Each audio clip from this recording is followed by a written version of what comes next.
ত্রিপুরা বার অ্যাসোসিয়েশনের উদ্যোগে ২৬শে জানুয়ারি রবিবার এক বসে আঁকো প্রতিযোগিতার আয়োজন করা হয়। এদিন আগরতলা কোর্ট চত্বরে আয়োজিত প্রতিযোগিতায় প্রায় শতাধিক কচিকাঁচা অংশ নেয়।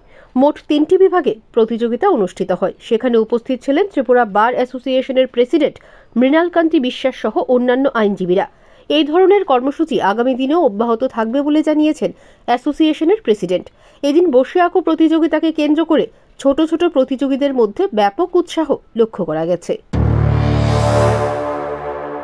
ত্রিপুরা বার অ্যাসোসিয়েশনে সারা বছরই বিভিন্ন সামাজিক অনুষ্ঠানের সঙ্গে জড়িত থাকে।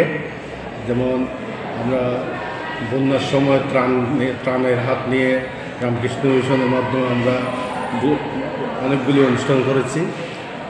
Blood donation camp bar association প্রত্যেক বছর করে।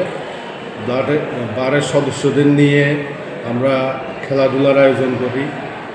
ঠিক নতুনভাবে এখন আমরা নতুন সংশোধন করেছি, আমাদের যারা আইনজীবী আছে তাদের ছেলে মেয়েদের নিয়ে মোট কথা এটা শিশুদের মধ্যে একটা অঙ্কন প্রতিযোগিতা আমরা শুরু করেছি।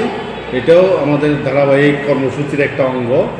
আজকে এখানে মোটামুটি 100 জন প্রতিযোগী 4 থেকে 15 বছর বয়সের মধ্যে 3টা গ্রুপে আমরা একটা অঙ্কন প্রতিযোগিতার আয়োজন করি।